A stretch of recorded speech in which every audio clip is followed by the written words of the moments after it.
live in an incredibly busy world. The pace of life is often frantic, our minds are always busy, and we're always doing something. So with that in mind, I'd like you just to take a moment to think, when did you last take any time to do nothing? Just 10 minutes, undisturbed. And when I say nothing, I do mean nothing.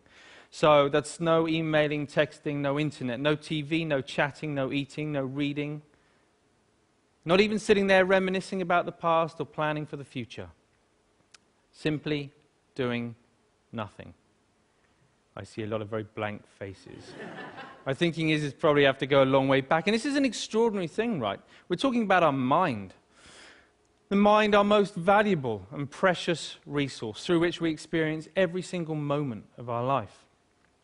The mind that we rely upon to be happy, content, emotionally stable as individuals, and at the same time to be kind and thoughtful and considerate in our relationships with others. This is the same mind that we depend upon to be focused, creative, spontaneous, and to perform at our very best in everything that we do. And yet, we don't take any time out to look after it. In fact, we spend more time looking after our cars, our clothes, and our hair than we... Okay, maybe not our hair, but you see where I'm going. The result, of course, is that we get stressed. You know, the mind whizzes away like a washing machine going round and round, lots of difficult, confusing emotions. And we don't really kind of know how to deal with that. And the sad fact is that we are so distracted that we're no longer present in the world in which we live. We miss out on the things that are most important to us. And the crazy thing is that everybody just assumes, well, that's the way life is, so we just kind of got to get on with it. But that's really not how it has to be. So I was about 11 when I went along to my first meditation class. And trust me, it had all the stereotypes that you can imagine, the sitting cross-legged on the floor, the incense, the herbal tea, the vegetarians, the whole deal. But my mum was going and I was intrigued, so I went along with her. I'd also seen a few kung fu movies, and secretly I kind of thought I might be able to learn how to fly, but I was very young at the time, you know. Now, as I was there, you know, I guess like a lot of people, I assumed that it was just an aspirin for the mind. You get stressed, you do some meditation. I hadn't really thought that it could be sort of preventative in nature. Until I was about sort of 20, when a number of things happened in my life in quite quick succession. Really serious things, which just flipped my life upside down. And all of a sudden, I was inundated with thoughts, inundated with difficult emotions that I didn't know how to cope with. Every time I sort of pushed one down, another one would just sort of pop back up again. It was a really very stressful time. I guess we all deal with stress in different ways. Some people will bury themselves in work, grateful for the distraction. Others will turn to their friends, their family, looking for support. Some people hit the bottle, start taking medication. My own way of dealing with it was to become a monk. So I quit my degree, I headed off to the Himalayas, I became a monk, and I started studying meditation. People often ask me, you know, what I learned from that time. Well, obviously it changed things, you know. Let's face it, becoming a celibate monk is going to change a number of things. But it was more than that. You know, it taught me, it gave me a greater appreciation and understanding for the present moment. By that, I mean not being lost in thought, not being distracted, not being overwhelmed by difficult emotions, but instead learning how to be in the here and now, how to be mindful, how to be present. I think the present moment is so underrated. It sounds so ordinary, and yet we spend so little time in the present moment that it's anything but ordinary. There was a research paper that came out of Harvard just recently that said on average our minds are lost in thought almost 47% of the time. 47%.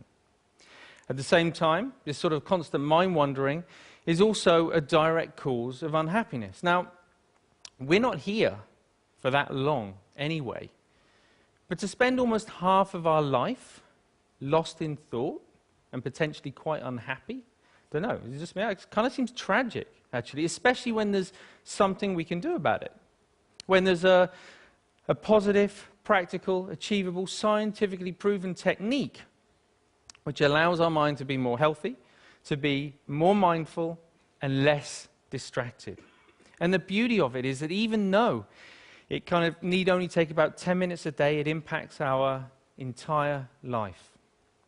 But we need to know how to do it. We need an exercise, we need a framework to learn how to be more mindful. That's essentially what meditation is. It's familiarizing ourselves with the present moment. But we also need to know how to approach it in the right way to get the best from it.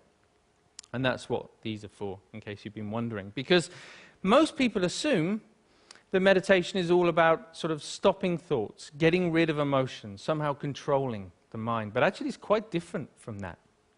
It's more about sort of stepping back, sort of seeing the thought clearly, witnessing it coming and going, emotions coming and going without judgment, but with a relaxed, focused mind.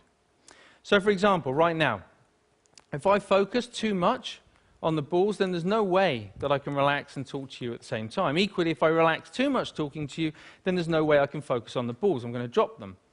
Now in life and in meditation, there'll be times when the focus becomes a little bit too intense and life starts to feel a bit like this. It's a very uncomfortable way to live life when we get this tight and stressed.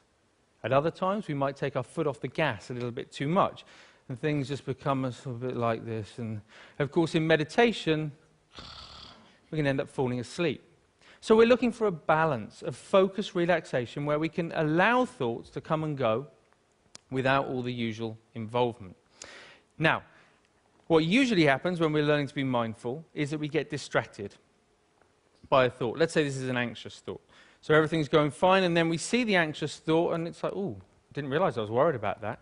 You go back to it, repeat it. Oh, I am worried. Oh, I really am worried. Wow, there's so much anxiety.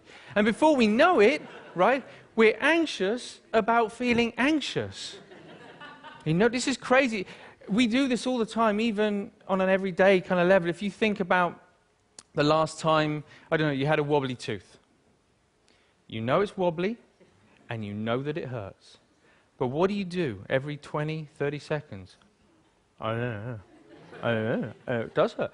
And we reinforce the storyline, right? And we just keep telling ourselves.